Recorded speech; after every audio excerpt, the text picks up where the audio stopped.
What's up, everyone? It's Gavin or Tweek. What's good? What's good? It's Marcus or Pink. What up? What up? It's Charles or Chuck. What's going on? You got Matt or Haz. Thanks, everyone, for giving us a week off last week. Thank you, chat. Appreciate that. Not that you have much of a choice, but it's all good. We do actually really appreciate it because travel home from Genesis was pretty crazy for all of us, and it was just busy time in life. So I'm glad we're all back in action, back from Genesis, all feeling better. Charles is back in Hawaii. Charles, why don't you tell them about the Patreon?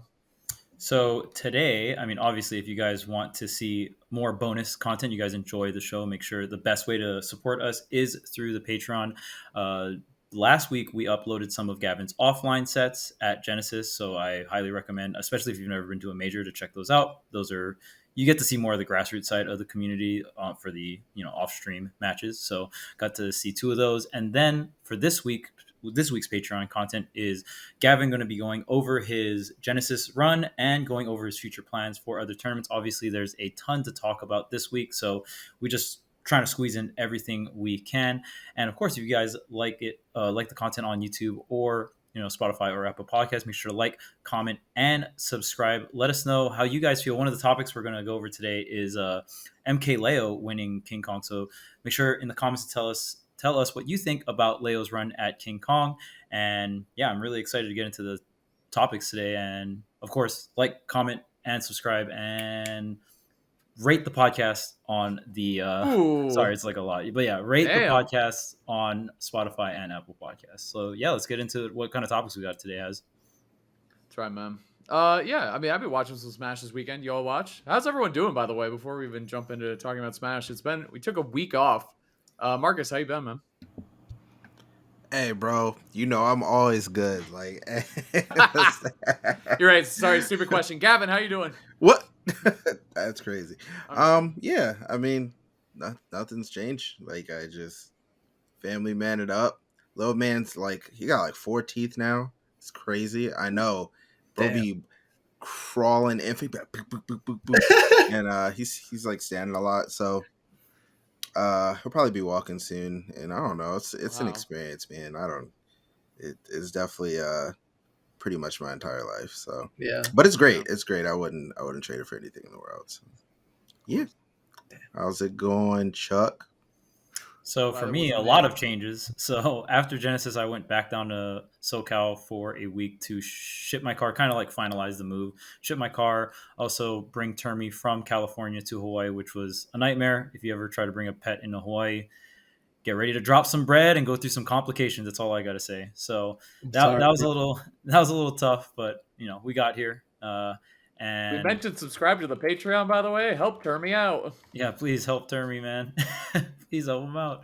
But yeah, that was there was some complications, but at the end of the day, I'm here. Termy's here, so super happy about that. Had a great time at Genesis. Was able to spend my birthday in SoCal, so had dinner with the house before I dipped out the next day. So yeah, overall, a lot of work, a lot of changes, but we're here and can't wait to get into some of these topics. How you feeling, Haz? Good, bro. I'm good. I'm chilling. You know me, working hard, hardly working, whatever. Actually, it's been just a lot of working hard, like a ton. It sucked. Like, it's been really, really tough to balance everything recently, but like in a good way. I like being busy. I hate not being busy. I get bored easily, and I like go crazy. I like pace like a tiger in a cage or some shit. So I get bored easily. So I'm glad I've been super busy. You even saw me at Genesis. You saw me doing like in our hotel while we were getting ready for blocks and stuff. I'm like, oh, hold on, I gotta do some work real quick. I just have to do this shit. Work's been busy, but busy is good. Yeah, it's all good, man. It's been a lot. Genesis was a lot, as it always is. I always say this, but I'm glad we're more centralized in the USA Smash scene. We're not making that trek over to the West Coast every other week or whatever it was before, because it's a lot, man. It's crazy how taxing it is. Especially when you have a lot going on, at home, as we all do, obviously, in our personal lives. And we're all East Coasters, basically, except for Charles, obviously. It's rough, but it's even a long trip for you now, so it's not convenient. Yeah. But overall, I'm Pacific Coast now. Yeah, exactly. PC, man. It was good to see everyone at Genesis, though it always is. It was great to see some awesome Smash Ultimate at Genesis. Really great top 8, all that good stuff. The top 64, everything was good. So too many good sets for them to stream. Zackray won me $100. Can't complain about that. The GOAT. If I'm gonna shout out one person from Genesis, shout out to Zackray. It's crazy. He got 9th. Like no, one more. Yeah, 13. one more. 13. Yeah. 13. Okay. But Zackray came through. My man said, "I got you." He 3-0'd Miya, then he dipped out of the tournament just for me. What a guy! That was What like, a guy. that was excellent, dude. $100. No game watch top 8. See you. Worked out for me. Gavin, how you doing? I'm good. Pokemon Presents was very exciting. Oh yeah, that happened today. Yeah, been practicing Smash. Studied my Genesis matches. Yeah, I've been good. I've been staying productive. I can't help but think about the Pokemon thing today. Like, It just happened too. So, So, like, we're recording does- Tuesday. So Does the podcast know how into Pokemon you are? Like, I know we've talked about it they a have to bit, know. If but you're a long-time bro, listener. you might like Pokemon more than Smash. Like, that's where we're at. It's close. I have never thought about that one, but we've done the Pokemon lists on the show and stuff. We've done stuff. I think they know at least relatively. But yeah, I be in like the rabbit holes though. Like, I In the keep up with trenches? everything Nintendo. I keep up with every potential rumor and leak, especially Pokemon. Like, new consoles, new games. Like, I keep up every day. I don't know. Gives me hope for like the future when it comes to like new consoles and Smash and stuff too. So yeah, I don't know if y'all saw the trailer. Charles, this might be your first time seeing it. This is my first time seeing it. Yeah. All right, I want to see what Charles thinks about this, bro. All the unknowns, dude. Why didn't we get? They some of juked the- us. Charles didn't even watch, bro. I Benji did. Boomer. Oh, this is the start of it. Bro, I thought it- this was the Legends trailer. So it had to be like 3 a.m. for Chuck That when was this joy went on. question. Like, I mean, what time was it? that's true. My bad. It's usually like 7 a.m., 8 a.m. West Coast time. So yeah, Did probably. everyone in here play Arceus? I have. Yeah. Yes. Okay, everyone but Marcus.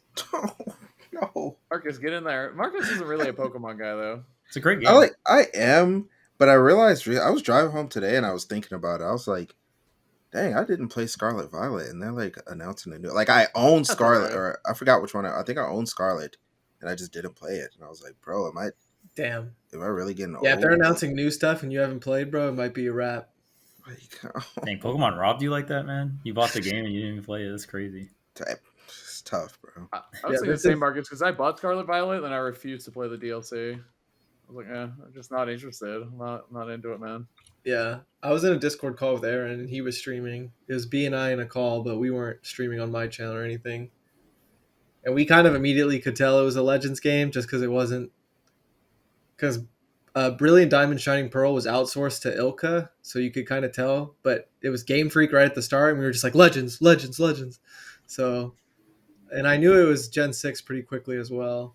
But everyone expected Black and White or Gold Silver type of game. But there's a lot of things that make sense here, and there's a lot to be excited about.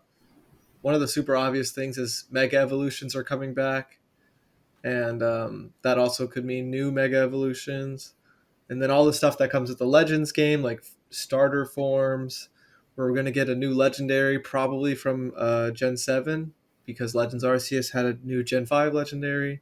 So we'll probably see a new Tapu. We're going to see new starter forms. We might see we're going to have like a new region name for Kalos probably.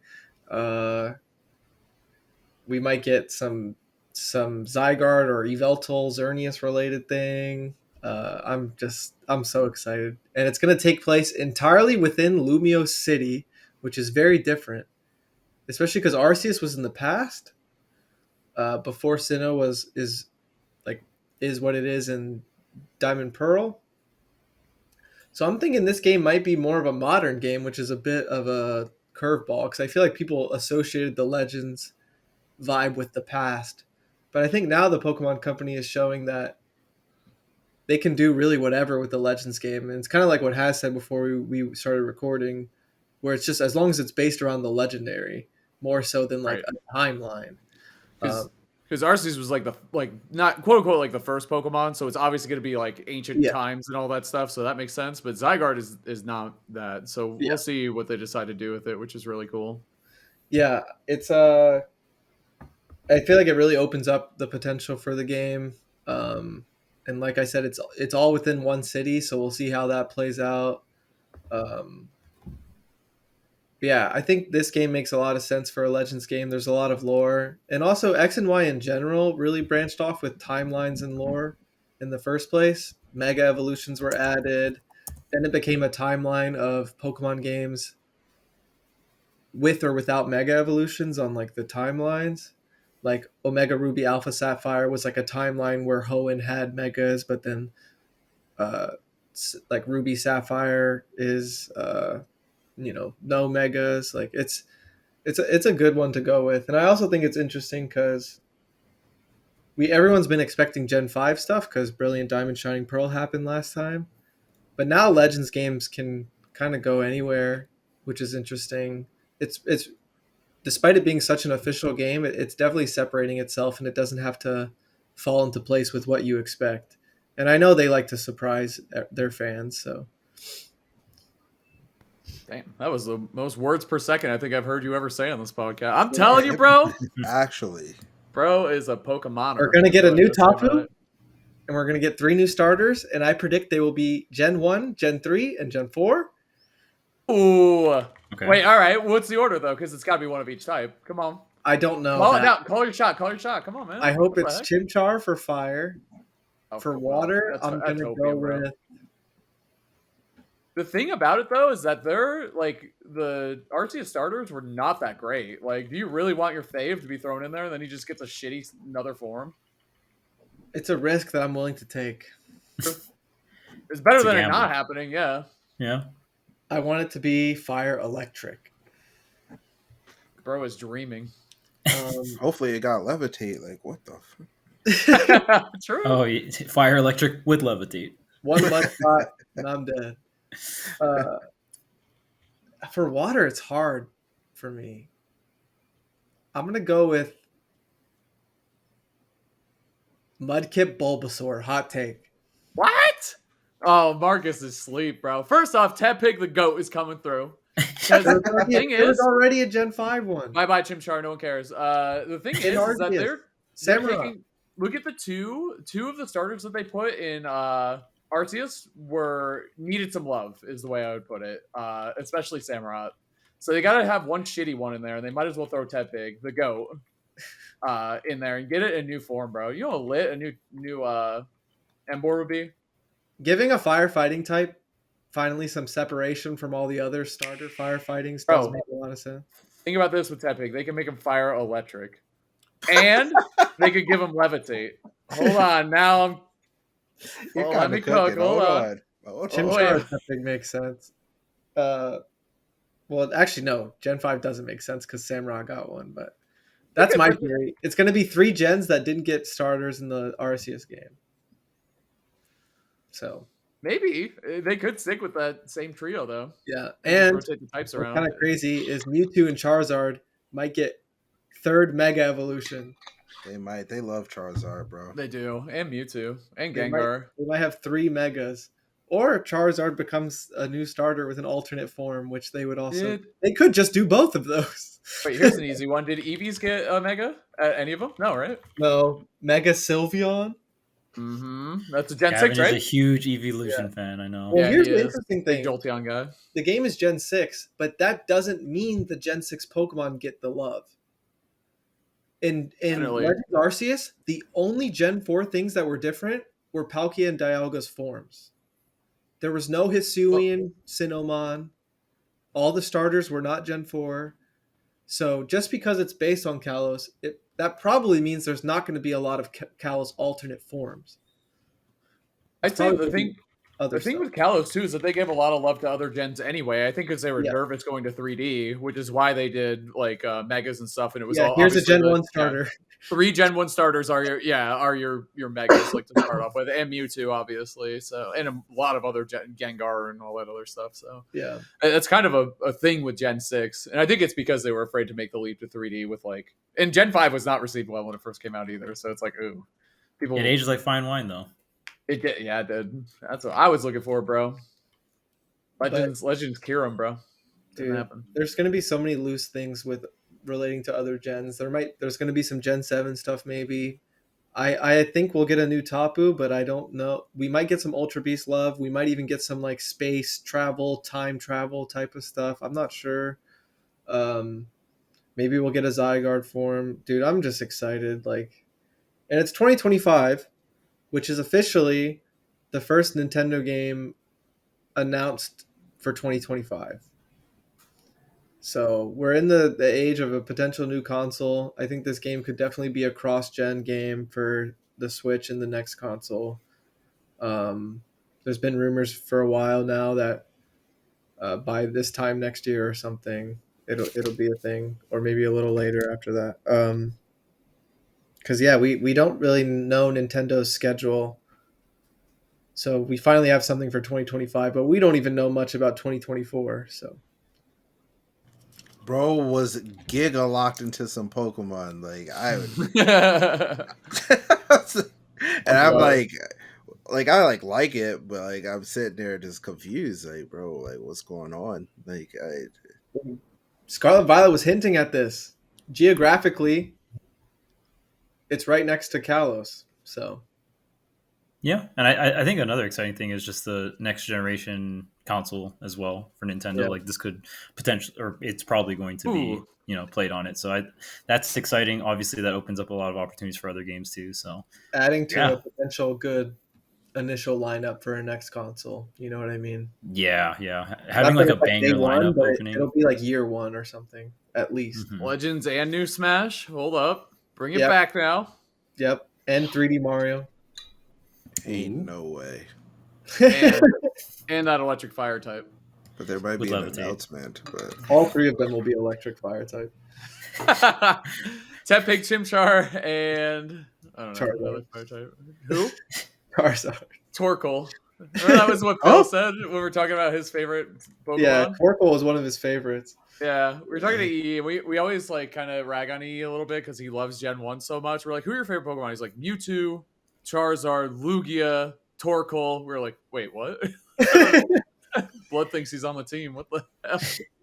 Torkoal is very broken. I love Torkoal. He's great, but he does not fit in with that crowd. He's just trying to be different, bro. He's trying to be different.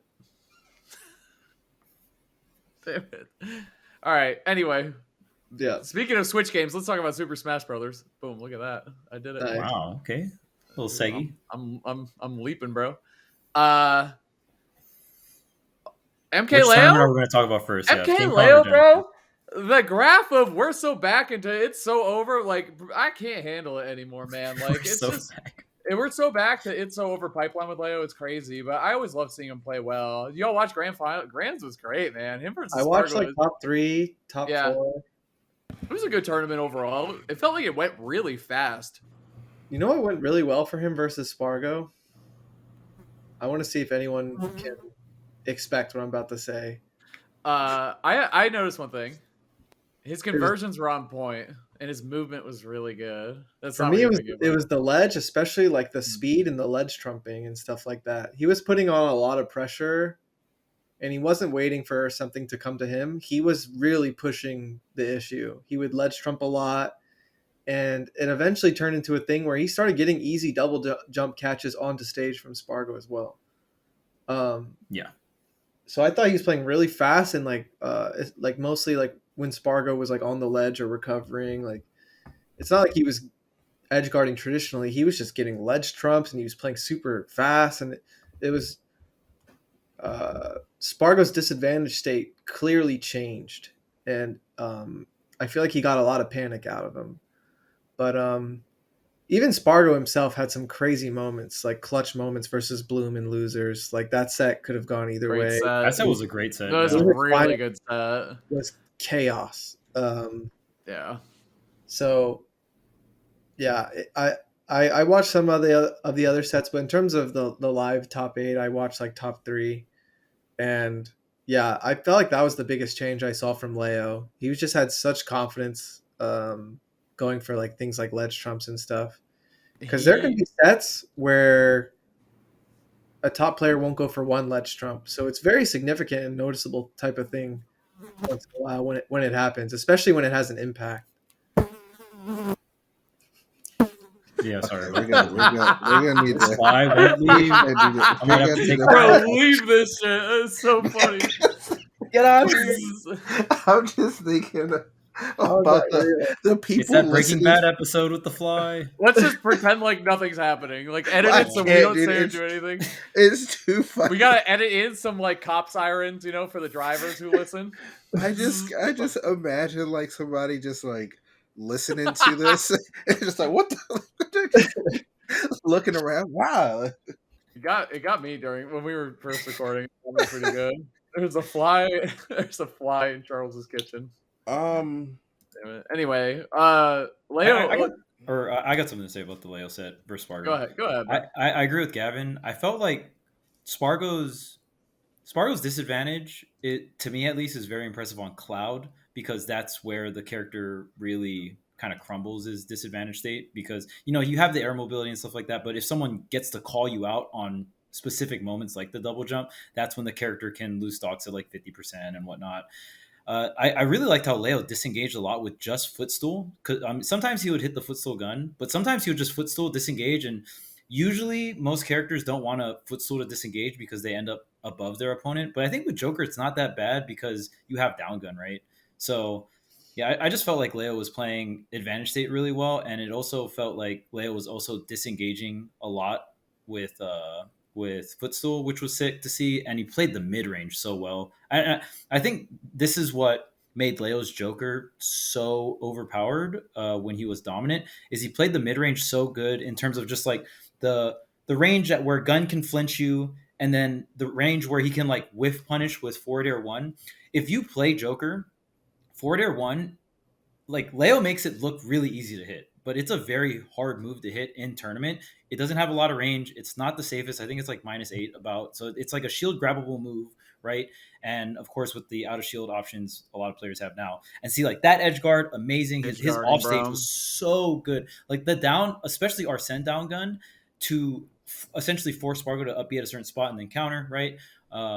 One thing I want to see Leo improve on with this character is there's some points where I feel like Leo will position himself to the point where it's like, oh man, you're about to get Arsene, but I feel like the worst case scenario when you get Arsene, oh my goodness, I almost got that. Up guns at the end on that one, dude. Yeah, you hit him with the void, man, the up guns. But there's some positions, and obviously this is Spargo just playing well, but I feel like when you're about to get Arsene, you need to make sure that you're not put off stage. If you get juggled, it's not that bad because you have down gun, right? And it's kind of like Fox brain too, because Fox, you prioritize, you want to get juggled as Fox rather than get put off stage, because Fox is really hard to juggle because of his fall speed and his neutral air dodge, and he can also land with Nair and kill you or do a bunch of damage, right? Like the situation is so much favorable, but Arsene is very easily two-framed and stuff like that, and I feel like there's some moments where Leo doesn't optimize the Arsene meter in certain spots when he's about to get the Arsene. So, and it's obviously just learning, right? It's impossible to play perfect all the time, but his Arsene meter usage has also improved a lot too. So it was great to see, and it just felt like the amount of fair ones I was seeing, especially with whiff punishes, it kind of felt like the old Joker that was so dominant. So it was really fun to watch. I think a little bit of new Joker too, though, because I think some of the fair ones, maybe even the first KO he got was, I think, slingshot fair 1 into up smash. I'm pretty sure he had that extra movement in there. And like you said, against someone like Cloud or like Spargo, with punishing like that, be able to hit that and the conversion, like that's where all of us have Joker very high on our tier list. And a part of it is that if you're hitting those conversions and hitting that offense and getting them off stage and hitting your edge guards, he's so fucking broken. Like he is so good, but it's not super easy to do. But when we see players like Leo or Omega, when they're playing on, That's what makes the character look fucking broken, is when you're hitting those big conversions and you're moving like that, when you're fighting at a disadvantage with gun, like when you're just, I don't know, when the character's firing on all cylinders, it's pretty clear that he's a really, really good character. But it's just, I feel like it's hard sometimes, or we don't see it that consistently out of Leo or even out of Omega or other Joker players. So I don't know what you think about that, Gav. Yeah, I watching him break down the matchup in those two sets was so fantastic because we've talked about it before, whether it's like kind of jokingly or not. A lot of people simplify Cloud's disadvantage, I think. And I feel like especially a player like Spargo will not let you get away with just back throwing him and then aerialing him. And like you will find a way to lose if you try to simplify it that much. But I feel like Leo broke it down so well with his speed and pressure and uh, being willing to ledge trump. And he kind of broke it down in pieces where eventually it becomes as simple as edge guarding Cloud like that, potentially, if you really speed up their process and get them to panic even more. Because if you watch Spargo's pacing, once like he starts to go into a deficit, look how immediate he is at getting off the ledge, or look how much more willing he is to double jump and air dodge onto stage, like take that risk of not having to grab the ledge or skip the corner. And I think it's because of Leo broke it down in pieces. He didn't just hit Spargo and try to take the stock. He would be willing to go for resets. He'd be willing to threaten a ledge trump. And you kind of break it down that way rather than just getting a hit and trying to take the stock. It's the same thing when you like another character that's susceptible to being edge guarded is like Fox, right? But sometimes it's not as simple as like, all right, you hit him, he has to die. Like sometimes it's, keeping track of the double jump, keeping track if they're above ledge height or not. And you break it down in pieces, not even in terms of taking away their resources, but also just the pacing of the match and how much pressure you're putting on them. And I just think Leo did a perfect job of that. And I think obviously he's the perfect type of player to be able to play the game in that way. Have the mental stack to handle all of that and put all that pressure on. So yeah, that's what I noticed the most. And and even just watching Spargo and some of the cool things he did specifically at this tournament, I actually think something clicked and I learned a lot about playing against and playing as Cloud when I was watching, which was very interesting for me because there's a couple moves just as a player who played Cloud in Smash 4. There was a couple moves that I never really felt like I understood in this game, like when to use them, why they would be better than X or Y move, etc. And just watching Spargo this weekend do some things really well, and also watching Leo play really well against Cloud, I felt like I learned a lot about a handful of Cloud moves.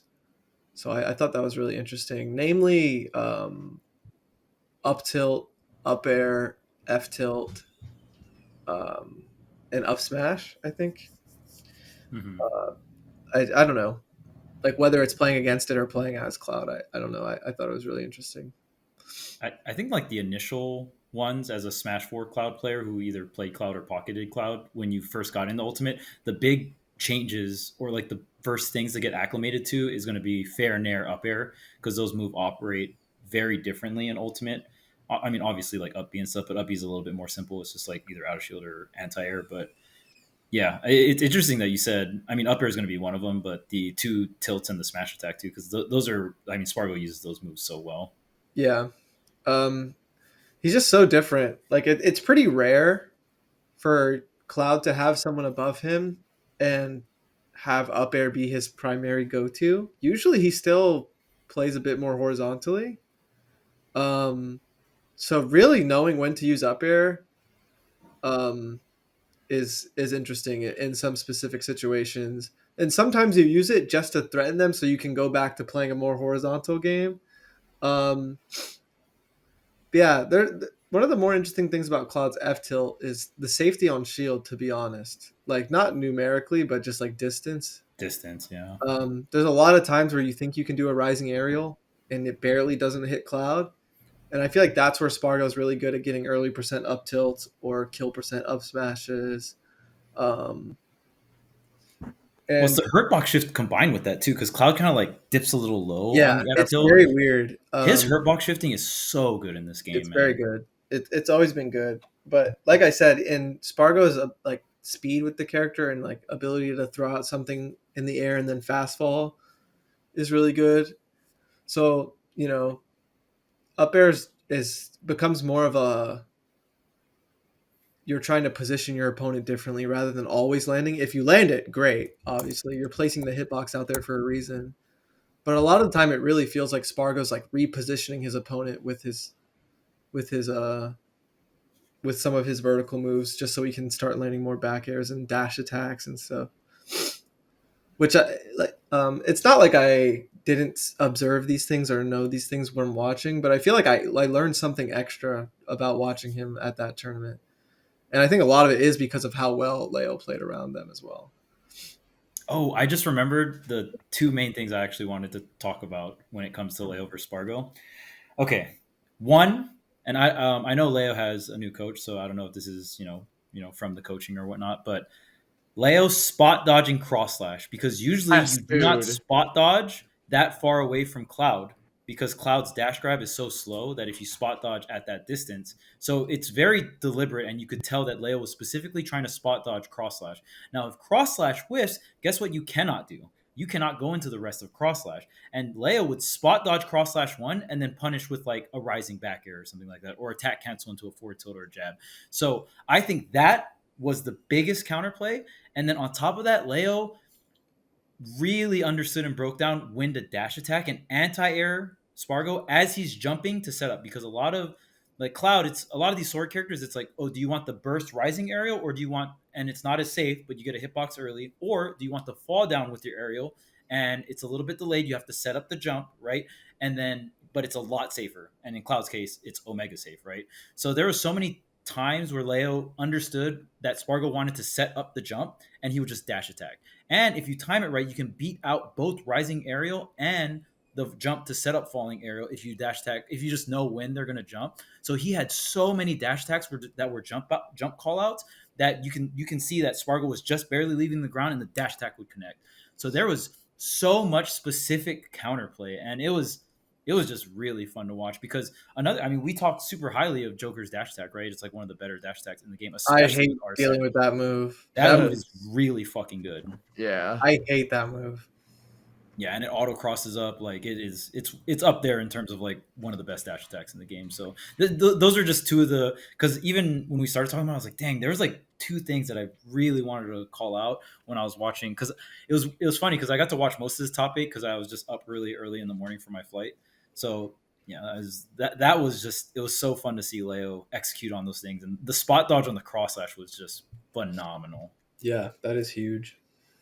Leo normally does pretty well against Spargo. It's interesting. It's like they've been going back and Definitely. forth this whole time. Nothing ever really changed there. yeah, even when he was in his slump, he was still going back and forth with him. I think he's up on him this year actually now, because he beat him at LMBM and then Spargo beat him back, and then Yeah, they traded sets. yeah, and then he beat him here a bunch. I think one of the I mean, there's so many things that separates Leo from Joker players, but his counter usage is ridiculous, man. Like Yep. the way he decides how he's gonna land, especially against like Cloud vertically, it's like sometimes he was like, bro, I might even take the up air. Like if you're right, you're right, but I need you to respect this, like that boom counter. Like he reflected so many limit blade beams to the point to where like I feel like Spargo didn't even want to use the move anymore. Because it just felt like when It's he really scary when you're convinced that you can't do something anymore. yeah, like it felt like, I don't know, he kind of just made Spargo look very very uncomfortable. Yeah, And I have noticed that when Spargo gets a little uncomfortable, his play can get a little desperate. Like he'll start throwing out a lot more up smashes, like The just smashes, living, and a bunch of dash attacks, like just forward airs and neutral for fun. Like there's not a lot of like thought about like where he's placing them. So it was just really interesting to see. But I think a lot of it had to do with like one, like what Gavin said, with like how scary it was for him to be off stage, but two, just the amount that he was just countering like up air landings, blade beams, just in Oh, the neutral. counters on the I think I blade. saw him do like ledge jump counter on like a forward tilt or something, and I don't know, it was just really hard. And then once that happens, like it opens up our sent down air, like because you're so scared, like, well, if he counters this, like I might get sent horizontally off stage if my percent's high enough. So then you got to worry about that. You got to worry about down guns on the way down. I don't know. It was interesting to see uh Leo perform, but it's not like he hasn't been performing this year. Like he did not the greatest at Genesis, but I think there's a lot, like way more pressure than he's used to. I think he's had a lot of pressure on him over the years, but usually it's like community imposed. But I think the pressure for him to be Mr. Genesis might have been self imposed. So that was like an interesting thing to see at Genesis. But I mean, he's clearly good enough, like he did it at LMBM, he did it here. He can Yeah, still do it. So I don't know. We'll see how the rest of the year goes for him. I really like everyone's input so far. I feel like we all had different things to say about what Leo did well this weekend. So Which It's really just means bro was playing. yeah, he's playing Smash Bros. Do you feel like too? Because like we said, he always does well against Spargo, and I feel like a lot of these matchups or players or things that he doesn't do poorly against people that he's done well against before. It feels like. Do you think there's just like a new? Where do you think, like in terms of Leo's brackets, like where he can improve? Because it feels like losing to like Skinny the Pooh, right? Like that's a great player, but someone we had really never heard of outside of Florida until he beat Leo, and it's like Leo hanging in there with some of the best players we've ever seen, and just knowing their habits and knowing obviously that Spargo really well. But it's like, what does he need to do in order to be more consistent in that part of bracket where he's getting upset, right? Where those big upsets are happening that are hurting his ranking more. Do you guys have? I mean, got some smart guys on this podcast. What do you think, Gavin? I think it's a great question. I think it's difficult to answer it in a concrete way, but I mean, I can kind of talk about some of the conversations we've had. And something I like to talk about with Leo is how we started taking this game to the next level, like trying to compete everywhere and like trying to be the best in the world type of stuff. Around a similar time, we played against each other a lot in Ultimate and Smash 4. And we're from the same like time of Smash, like era of Smash, and we clearly play the game like we're from that era. I think I think you can separate it visually still, and I think that's where the question lies. It's really difficult to find the balance of trusting the Smash Bros. Playing in new ways, practicing in the old and new ways, playing against the people you've been playing against your whole life, playing against new up and coming talents that not only are new, but they probably play in a new way or a new character, and stuff like that. I think that's difficult. And I think Leo has proved that he can be really strong no matter what. But I think it's why, like, that's part of the reason why people from that era probably have hiccups. I think of like me, Leo, I think of Mars, Light, Void. Like, we're all clearly from a specific part of Smash.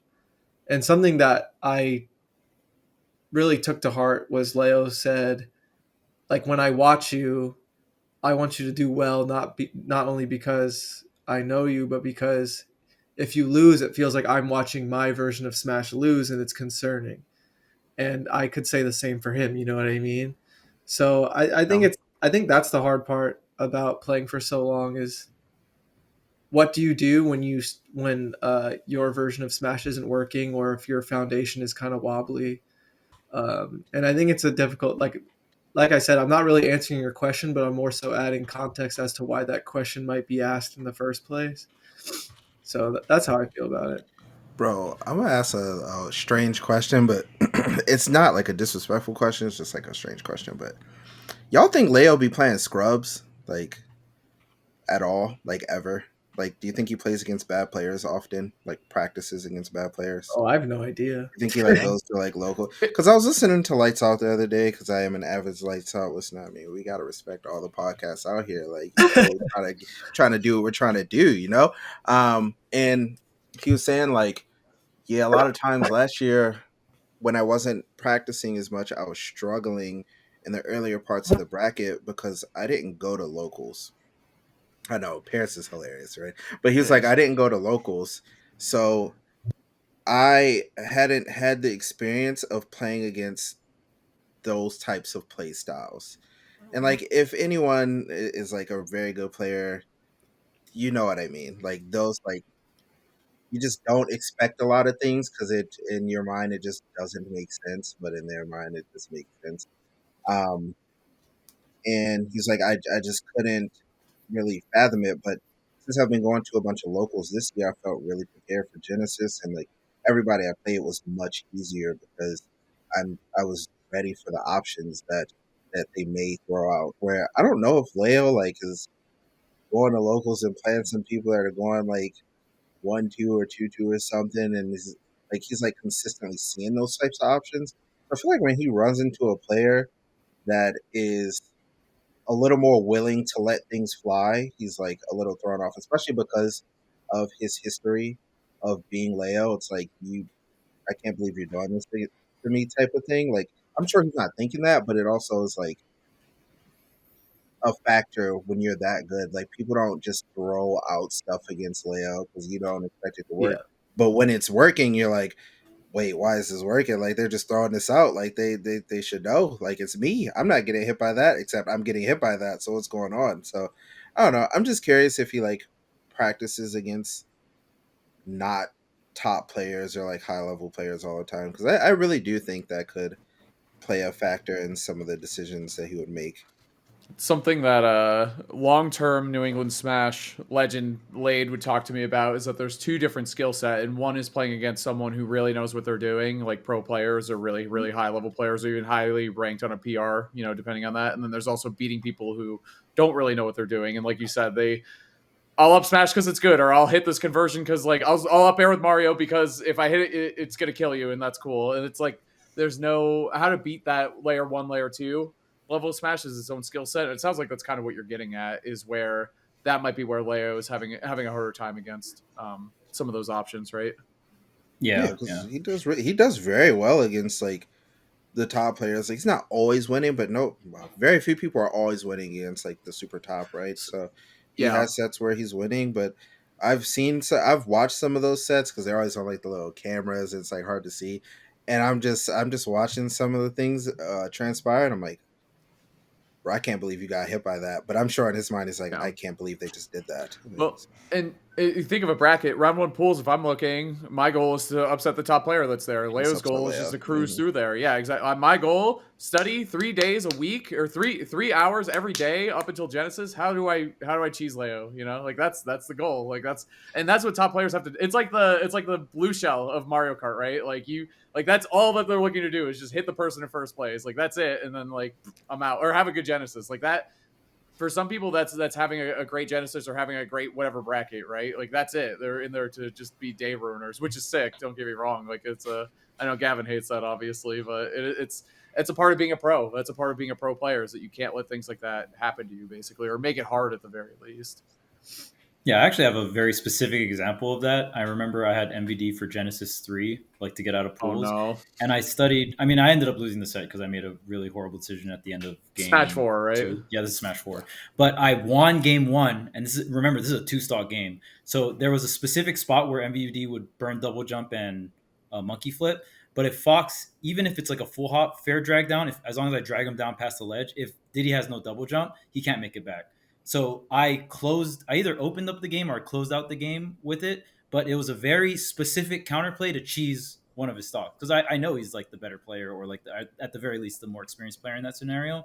So it's like, and I spent weeks/months like looking through his VOD, seeing exactly when and where he does it, what the situations is and stuff like that. So I mean, again, I didn't end up winning the set, but that's a very specific example of what Haz just said, where like these, like the up and coming players are breaking your gameplay down, and they're watching all your VODs, and you've probably never even seen this person play before. So I think Mars talked about it. It's like you upset a top player, then go 0-2 after, because like that was your run, basically, is what you want, right? Or upset a which is, don't get me wrong, that's still impressive and like really hard to do. A lot of these top players are They're so good. It's so tough to even cause an upset like that. So it's props to them. But that's something I don't know, Gavin. I mean, you deal with that every tournament you go to. What do you think about that? For me, I try to view it in a way where I think there's a way to play and prepare where you can win regardless of not being sure what a person's playstyle will be like, or I think you can play in a way where you are um, less likely to be caught off guard, and even when you are caught off guard, you're in a position where you don't lose for it. um, I truly believe that if your flowchart is like if you have enough game plans, or if your flowchart is in depth enough or whatever, you can play in a way where you can be way stronger than any sort of unpredictable variable. So that's how I try to view it. And I think with some characters it's easier than others. But yeah, that's really how I view it. I agree, because like I think about you, like big upset factors or things like that, dude. To study and learn how to beat Diddy is like really like it takes a lot. Like and not only that, but just because of how the character is, he's pretty specialized, right? Like he's not an easy. He's not like, oh, let's fight him. You fight him this way or that way. It's like, dude, you got to know all the setups to avoid. You got to know all like even in round one pools, you have some close games, and then you just like pull away. Like it just happens because it's like there's more to it than what first meets the eye. It's pretty crazy to think about, but I think there are obviously more characters that are less prone to bigger upsets, of course. Yeah, So. it's like it's hard to say how other characters should do it. Like we're talking about Leo a lot today, like how a character like Joker should do that. But I'm a big fan of defensive Joker's potential consistency. Not that Leo isn't willing to play defensive or whatever. Like the ranges he plays at are usually more on the defensive side, but there's different kind of ways to go about it. Timeout, Joker. Yeah, like that's the extreme where Leo's like somewhere in the middle. But yeah, I think that's how I try to view it, and that's how I try to practice and prepare. Even where I have like I categorize things by like play styles I've experienced over the years, and how characters what they generally like to do, and then it gets more complex, and then I combine play styles and characters and personalities of people and stages. So I think there's so much you can do to prepare before the game even starts that can really help. And especially since it's a 3-stock game and not a 2-stock game anymore. That's a big deal. That's which helps a lot too. But in the heat of a moment, sometimes things start happening so fast that like playing like that can get even harder too. Like sometimes even when I go into a match thinking I'm deliberately going to practice something, sometimes like a stock or two is taken and I'm like, oh snap, I haven't done anything that I really thought I was going to do, whether that's a bad thing or not. So I don't know. Like I said, I think with my character, it's a little easier for me to make sense of the flexibility of like pools to grand finals, but for other characters, it might not be as easy. You know, but yeah, I thought King Khan was a great watch. Seeing more than one Spargo Leo set, I think, is a treat for everyone. I think everyone was very happy with seeing that, especially Leo doing really well. Leo got his run back on Reflow too, which was really sick because Reflow's been beat him Hello, man. Very improved player, plays super fast. Got to win on Miya at Genesis. Like Reflow is stacking the resume up, which is really Reflow's sick awesome, to see. dude. I really like Reflow and Chase's vision of Palu lately. It's very Palutena stonks, baby. It's dangerous. Like the way they play, they are scary to like. They will fuck you up basically. Yeah. So, and I thought Bloom did great too. Bloom versus Spargo was much closer at King Khan than it was at Genesis game count wise. I'm pretty sure it was still very close at Genesis, but it's clear that Bloom is right there with Leo and Spargo. You know what I mean? And yeah, I guess there was also Genesis, which we did not talk about at all. Other That than was a tournament. we talked That about was a we tournament. talked about Zackray earlier. That was it. Yeah, it's true. Go actually. And he plays Unite, dude. I love that guy. He's great. $100 plus Unite. Actually, I don't know if he plays Unite that much. My favorite Japanese player ever, for sure. Really? Yes. For Oh, man. sure, 1000%. That's Yes. such a tough competition, though, bro. I'm a fan too. There's Obviously, a lot of options, but Zackray Yeah. is so cool. It's pretty close for me and Abba. I mean, or like Zackray versus Abba. I think I like Zackray more overall, but because I mean, Abba has so much history behind him, and I mean, he like the shit he's done for the game since Brawl has been so sick. So, Yeah. But man, Zackray is just god damn. He can play so many different characters. Like he used to be the best R.O.B. Wait. Like listen to that statement. He used to be the best R.O.B. And Isn't one that of the best crazy? wolves too. Like two of the most popular characters ever. Well, he was the first one to really have a breakout performance, or quote unquote breakout performance with Wolf, and like show the world how good that character was. There's a lot of doubters of Wolf in the beginning of Ultimate. I know we're talking about your run in the Patreon, but one of my favorite moments of Genesis, and I told you this in the moment, Gavin. Do you remember after you beat T? I was backstage. I was hanging out with everyone backstage. Like Zackray was back there playing, like a bunch of people, but specifically Zackray for the story. And you did the Diddy. You went off stage against T. You did the banana up throw into back air and killed T. And Zackray like fucking pogged. He was like, I was like, yo, that's how you know it was lit. And after you won, I went up to you and I was so excited. I was like, dude, you hit that. And even Zackray went, oh, and you were like Zackray was like, oh shit. And you know, yeah, at first I was like, what is Haz talking? Like you were so excited that I had no idea. Dude. Yeah. I was like, what is he trying to tell me? I was a little cooked. We were in California. I was having a good time, is what I'll say. I wasn't casting that day. I was having fun. Then you hit that, and I was like, holy fuck, he is playing the game. Which obviously we'll talk about more. Yeah. But just seeing you do that, and I know how much that matchup meant to you and all that stuff. And then seeing it all verified by Zackray at the end, I was like, God damn. Like, not that I needed it, but I knew. But seeing him, I was like, holy shit. I've never seen him react to something like that, but that was so sick. That set meant a lot to me. And I've talked with all of you about it, because the first time we played Diddy Pac-Man was like 2.5 years ago or more. Main stage. And I talked with Marcus about it. I talked with Marcus about it quite a lot, I think Sunday morning. So yeah, I played that match out in my head 1,000 times going into that set. I was really trying to win that. So yeah, that was a crazy moment for sure. And there was a lot of crazy Genesis moments. It's one of those tournaments where as much as you try to think you're ready for it, as much as you think you can predict the results, you will never, ever predict the results. Well, hold on now.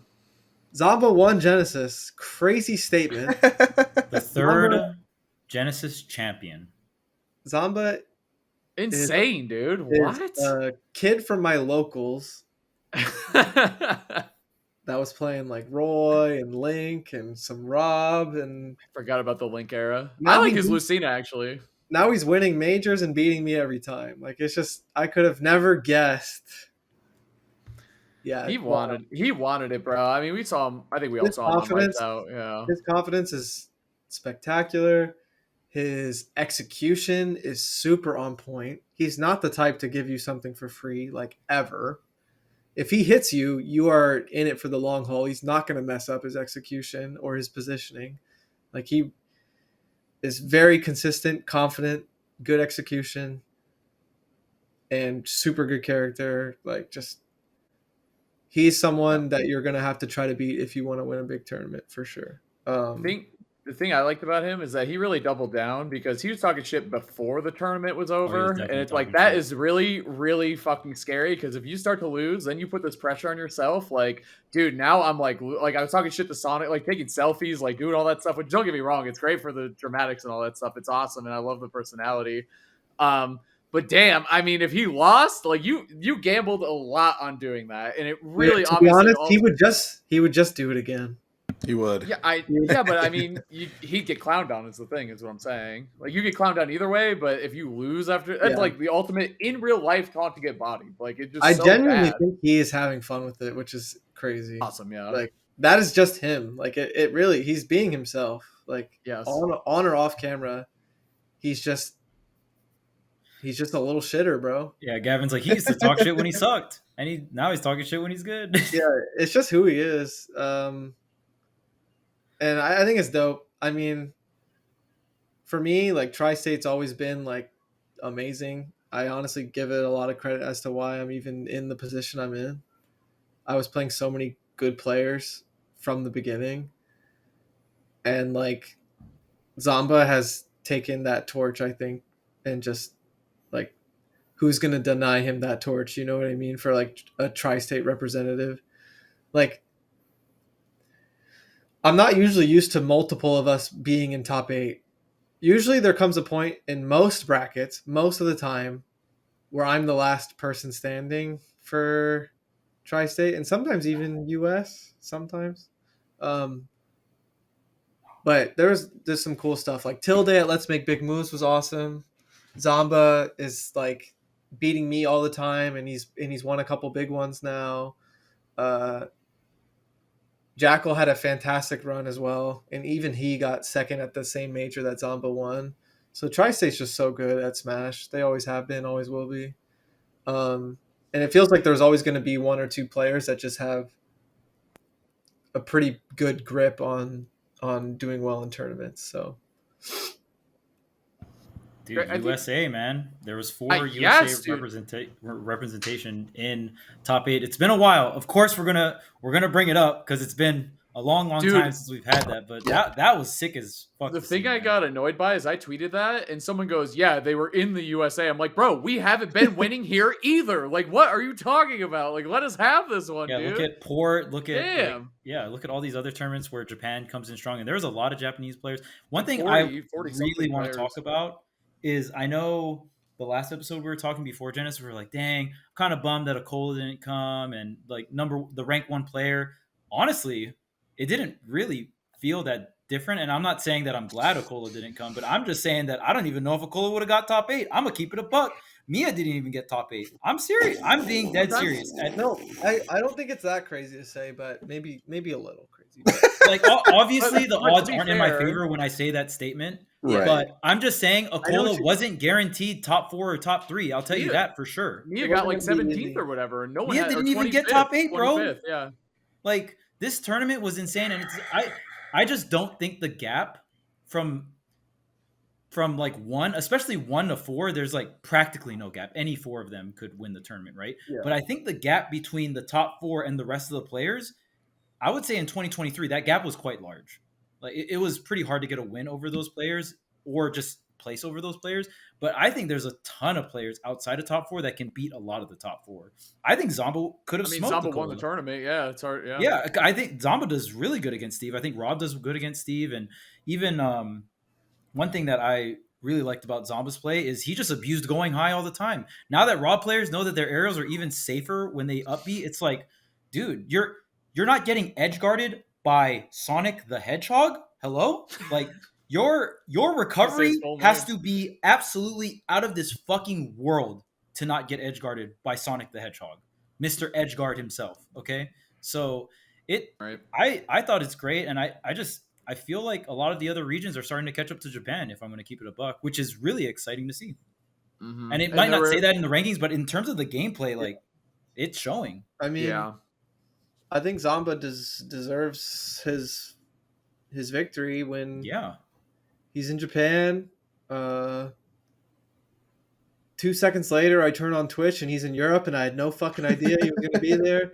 Like he's also in college somehow and drives cars. Like, who is this guy? He's all over the place. He has a license, so he deserves that trophy. You know what I mean? He's putting in the travel and the work to get his experience and play a bunch of different players, and he's always going to be Zomba no matter where he plugs in, to be honest. He's very confident, and he thinks he's going to win, and I think that's something that can take anyone really far. Literally anyone.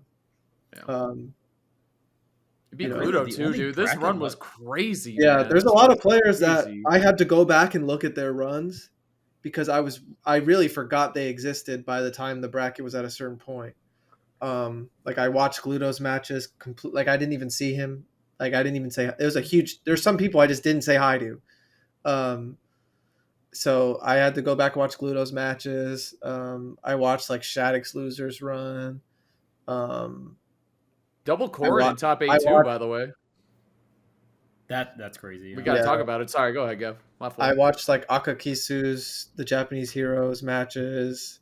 There's so many players that if you wanted to keep up with the whole thing, you probably had to go back and watch a couple sets, to be honest. But yeah, Corrin is very popular. I've been playing.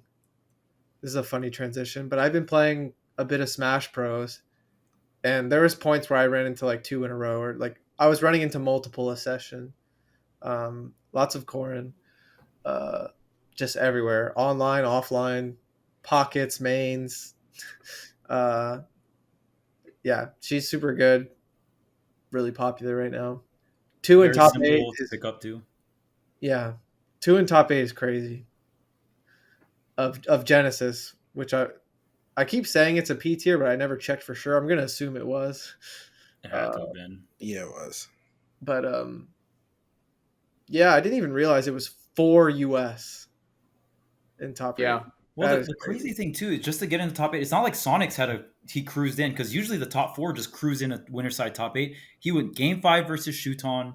Like all the top 4 seeds, they did just Shuton, bro. Shuton could have realistically. He should have been in top 8. I think Zackray winners. He got 9th, but he could have gotten at least 5th. Like, yep, that was a heartbreaker, bro. That was a heartbreaker for my man Shuton. The Sonic set was a heartbreaker. Watch the set with T. That T set was ridiculous. Game 5, last stock. T's at 120. Shuton's at 0. It just loses. And he just lost.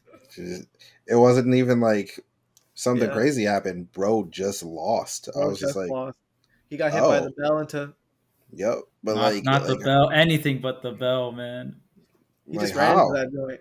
Actually, like point blank, like Pac-Man hit him in the face, bro. I wasn't there, so I was restreaming it. I had to have up like 5 streams at a time. Yeah. It's like, bro, like I was losing my mind. Hey, y'all were. See, this is what I'm talking about, man. Like, why do we have quad streams at events? Like, why do we have quad? And then Genesis happens, no quad stream. I can't see any of the matches. Like y'all, you can't win with these people. You just can't win. Like, just quad it up. Yeah. The quad is great. Yeah. For those who are watching this was game 5. Look at this lead. Like he just loses. 152-20. Bro, it made no sense. Nice play-by-play, Chuck. I liked it. Audio only. We got to think of them, baby. Oh no, not getting 95. Pac-Man. Where did all this damage come from, bro? You got hit by Gallagher. It seems like shout outs to Pac-Man getting top 8 after I put him really high on my tier list. Thanks, D. W. Yeah. Pretty good character. Pretty sure he just so good, bro. Like okay, raw. Like he just 2 interactions. It was like 2 or 3 interactions from 20%. All right. Oh, look at dude, Shuton rules and T rules, and then T1. 2 to 3 interactions, bro. 20%. So I had to play the winner of that. Yeah, you did. Yeah, I was you watching ecstatic. I was watching it, and I was just like, so like, there's one side where there's it's not going to be easy either way. But statistically, I do really well versus Shuton. And T is tough because it's Diddy Pac-Man. And I was just like, I can't believe Shuton just lost that. And how I have to, and it just made me go all the way back to being mad that I lost in winners. So I was just like in a rage vortex. But then I just studied up and got ready. But yeah, there were some crazy. It was Genesis for sure. You know what I mean? The way some of those sets ended, like only Genesis. You know, bro. Zackray, I don't care, bro. That dude is too good at the video game. He's just bro. I'm watching him. Miya's Game and Watch with like pits, well, okay, that like, was the second time actually, but it felt like the first time in NA. that I've seen Miya just get mind crushed. Bro's mental was Yeah. gone. That is the Like, funniest. That's a good way to put it. Bro, like I Yeah, was no, you're watching right. and I was like, Is it that a just Yu-Gi-Oh card? Yes, Mind Crush is actually a meta or used to be meta Yu-Gi-Oh card where it was a trap card. You'd play it, you'd call a card, so if someone fetched something or if you knew someone's their hand GGs. or whatever. We're Mind calling Crush. Yu-Gi-Oh and Pokemon episode today. But Jeez it Louise. was like It's the because the best thing last about time I saw it happen was when he played Acola Game 5 and he lost, and then he went to losers and got smoked by Ron. Like that set was terrible. Oh, and that was it the didn't first really- Mind Crush, right? Yeah. But this one was like like it didn't even like he had a controller in his hand. Like it was like he wasn't playing, and I was like, who is this? This Yeah. isn't Mia. Like, but I mean, I guess when you like lose. Oh. When you're like expected, I don't know if he's like used to this pressure where like you're a expected to lot. win Genesis, like, and then you lose early and you got to make a run. It's not easy, but it just I don't know. I felt like I could see his Game & Watch anywhere. Like that dude wasn't playing the game. Yeah. You see just- that the one tweet about this clip where Dude, it's I was like, gonna say we need to shout out some Genesis tweets because we had some. Hell, banging dude, Charles tweets and I this were weekend. I'm already giggling, bro. scrolling, yeah, Dude, the Meister Mia one was the really Meister funny. Mia one is 10 out of 10 hilarious. My favorite tweet of the year so far is that one for sure. Can we pull Bro. that? Do we have that, Chris? It's in a live podcast chat. You just gotta All scroll. right, we'll grab Chris. it. Yeah. The moment I saw Maestro's Upper game, bro, I just sunk in my chair. I was like, ain't no way, man. Like, because I just know what this means. Like, but honestly, shout outs to Maestro. He had a good run. I'll give it up. Bro almost made Yeah, top he eight. did. He had a silently good run. Yeah. There's Also a light, couple of also those just Shadic. because there's too much going on. Both game 5. Yeah. Did we get that Dude. tweet, by the way?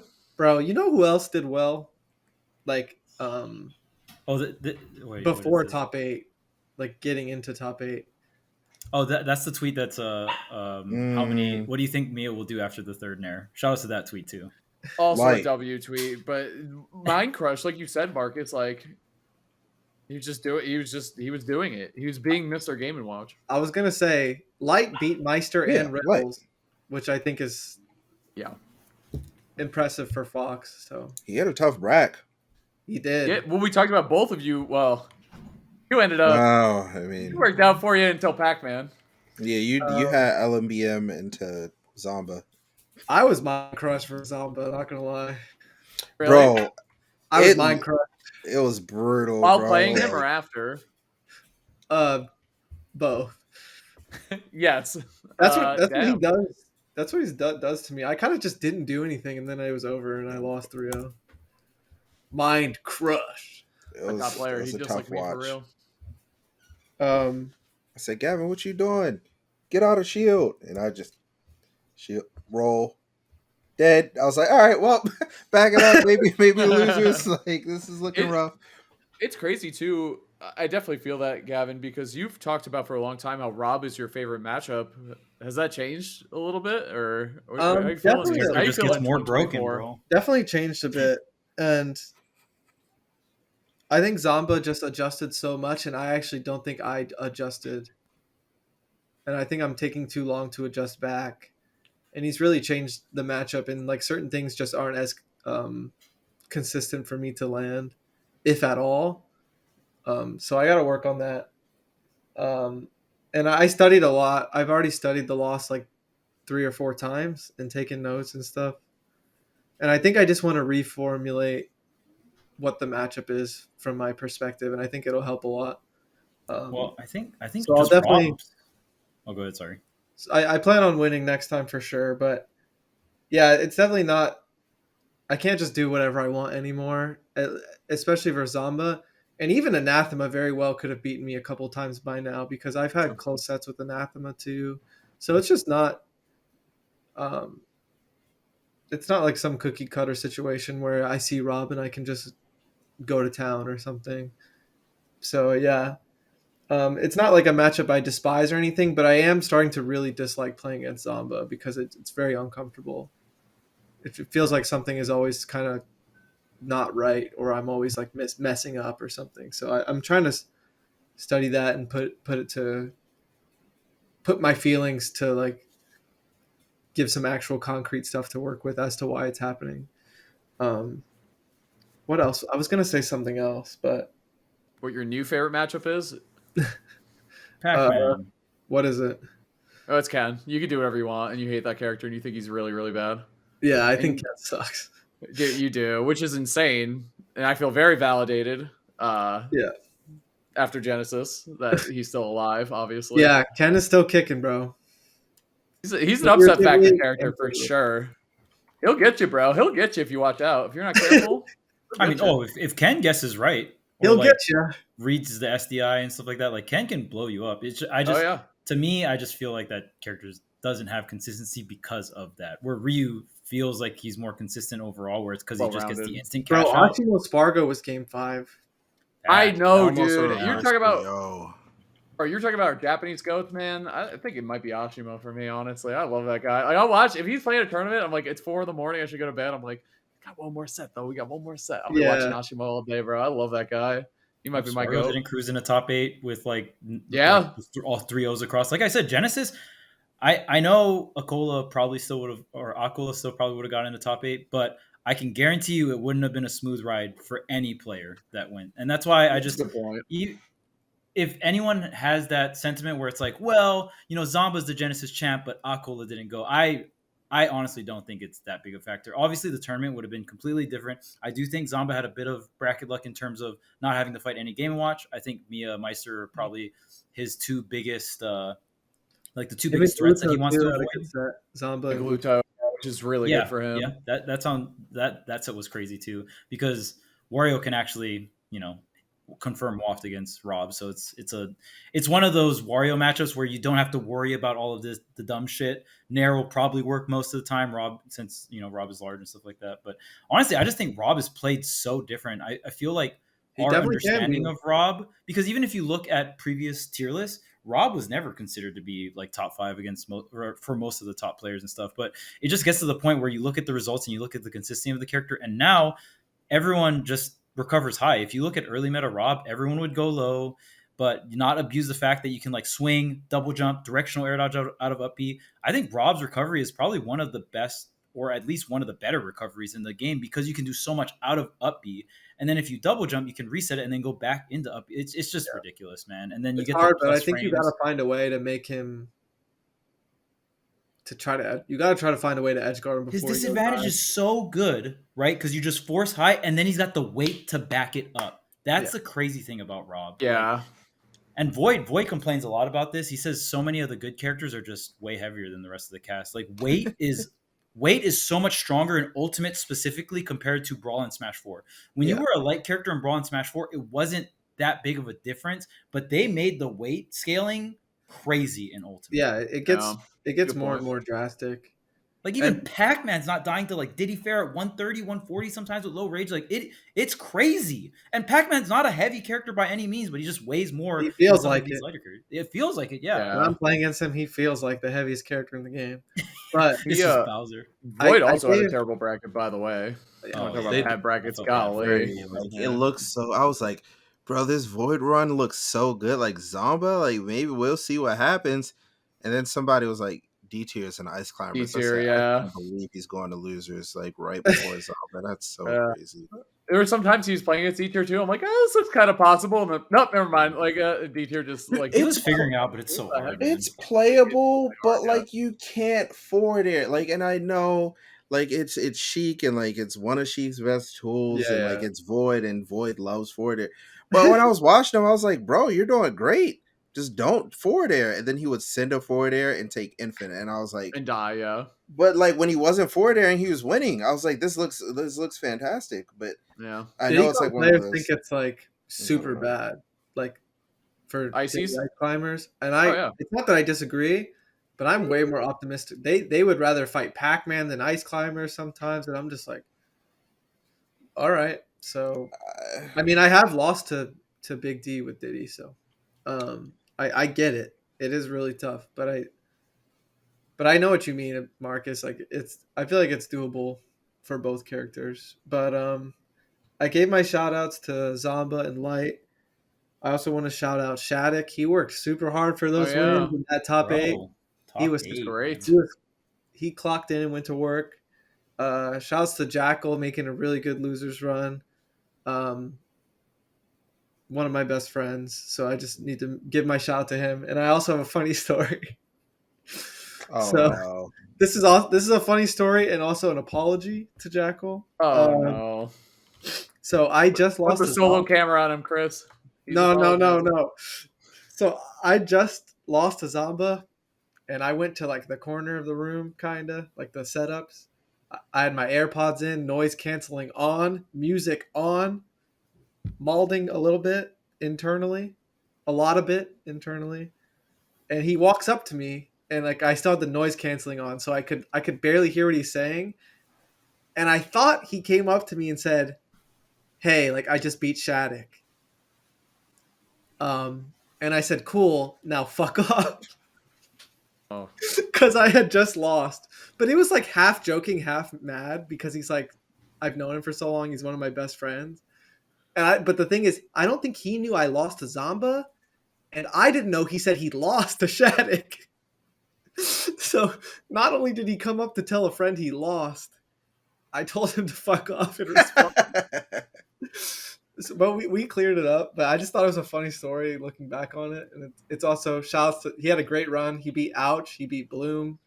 You reversed 3-0 Ouch, right? I think that's what he told me. Something I think there was a reverse 3-0 somewhere. I think he beat Omega. He had a great run. Oof. But yeah, that story was pretty funny. Sorry, man. I thought you said you beat Shadic. Fuck off is insane. I Hey man, I'm really sad right now. Fuck off. All right, cool. All right, well, I guess Dude. I will. I oh gosh.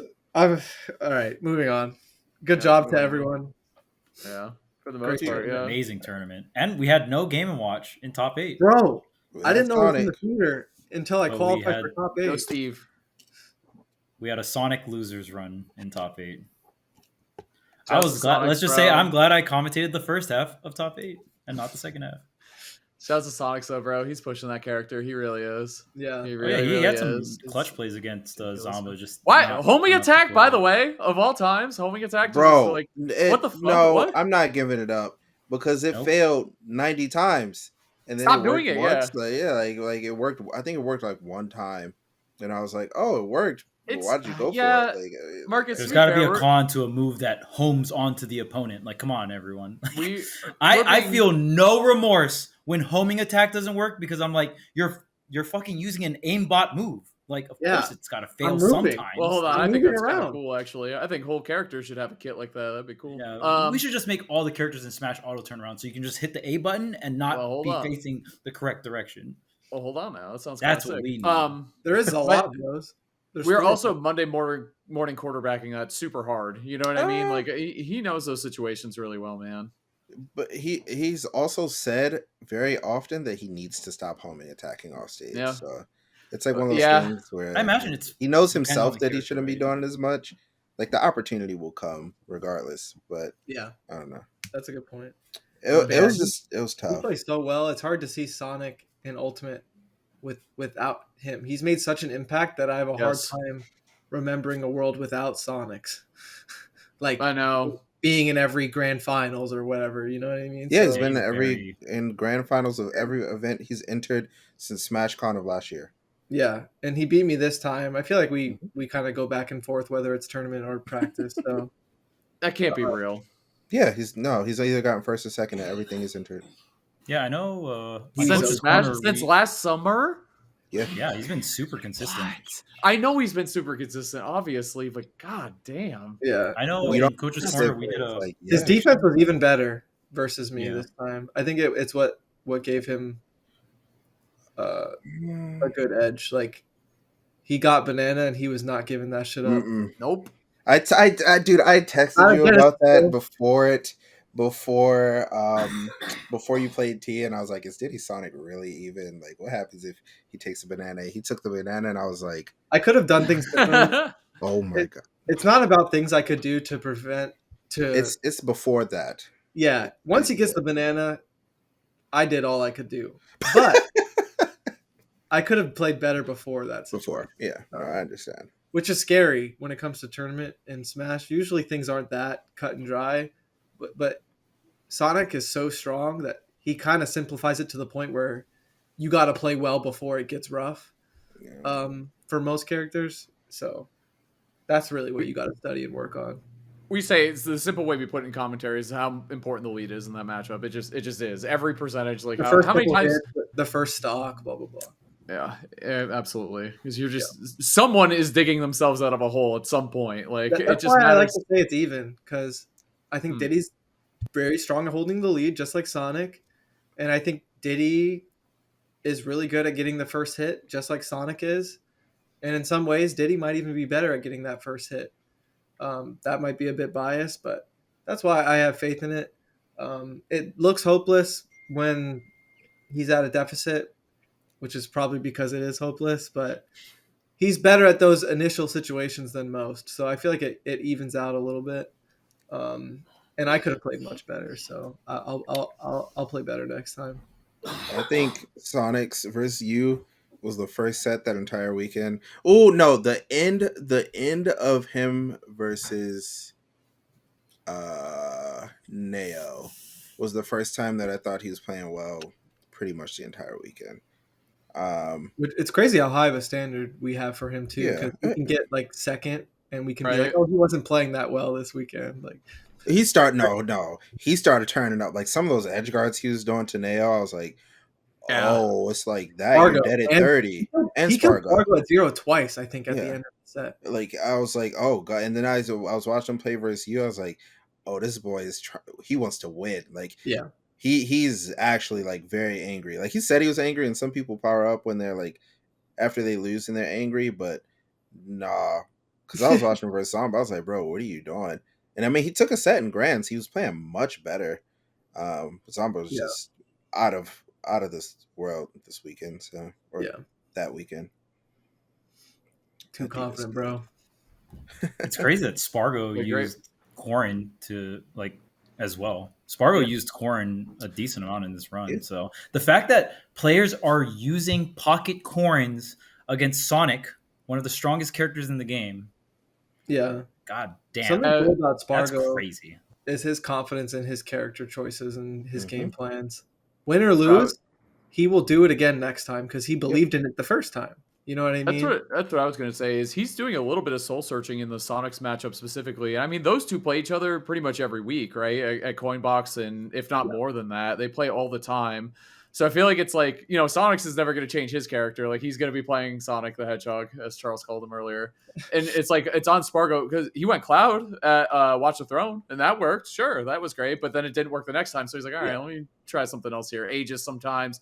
Corrin once in a while. The point, he's got a sword. He's going to use it against Sonic. It's just like, which one is he feeling in the matchup at that point? But I love how he's doing that and trying to keep it fresh. Like, on one of the biggest stages that you could have, period, in Ultimate, in going for the Corrin, who has been pretty niche compared to his other two characters, I'd say. But maybe should we make more appearances? I don't know.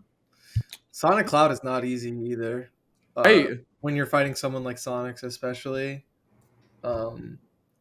So it's a tough choice, but I like when Spargo locks into his choice or game plan, he sticks with it until he doesn't do things to he intends to win and he has a plan. So I really like that about his choices.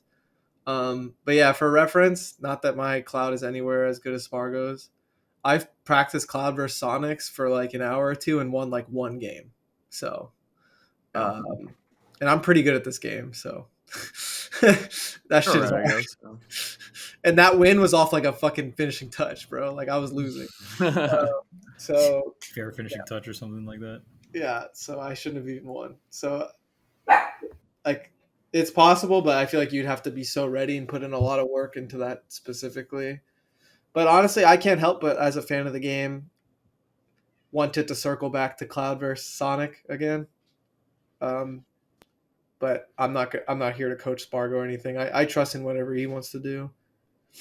He has good choices for sure. I think, like you said, I think Cloud is the worst of the three, though, for sure. It is, yeah. It's interesting. One of his biggest wins against Sonix was with Cloud at Watch the Throne. Yeah. A great tournament. It's his best character, overall. So cool. Did you guys see the new? I just wanted to bring before we wrap it up the Please say new Pokemon, the anti-Corrin tech.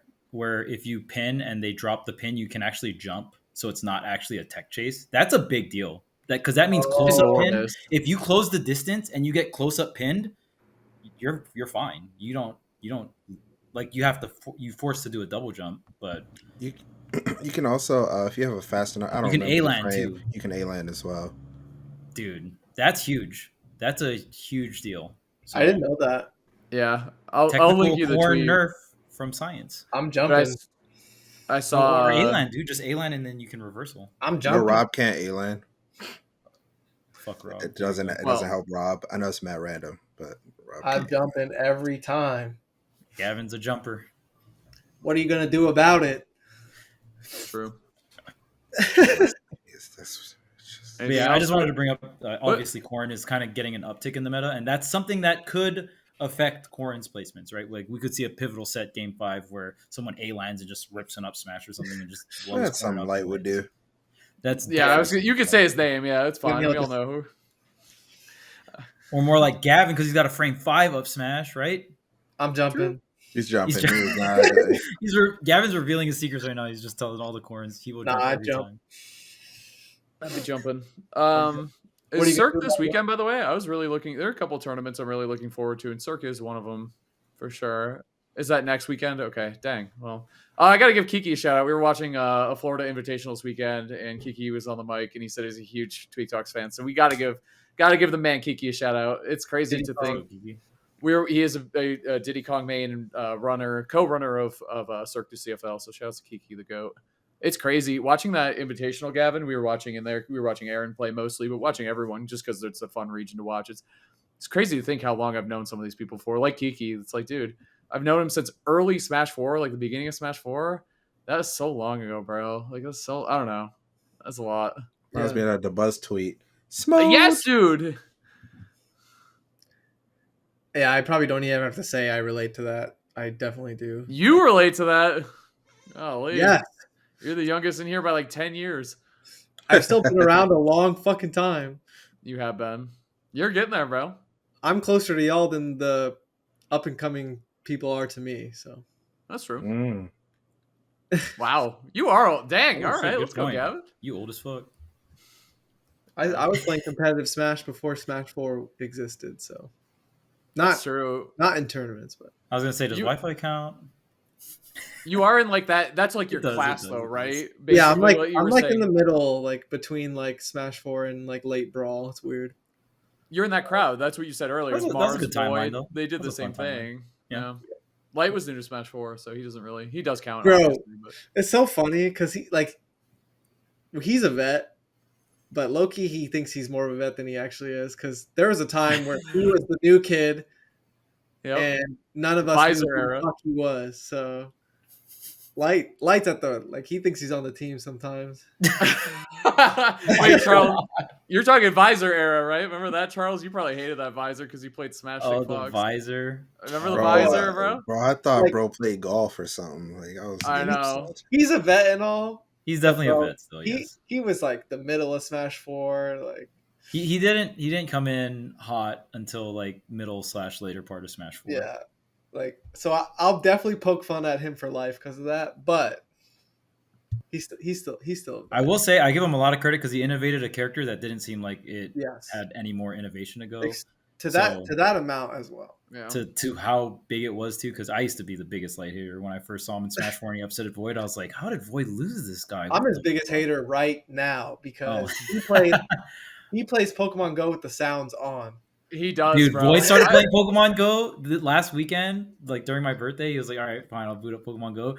And then he was playing The with the music. I was sounds like, are please blasting. don't be like Light and play with the music. He was like, fuck that. I'll Bro. play with the music. I was like, oh Bro, my God. Even dude. better, Paris, he'll call me in the middle of the day. You know, like he'll just call me. I'm like, what's up? He goes, hey, quick question. In Pokemon Go, how do I give my buddy more treats? I'm like, what is this? Like, you're calling me for this?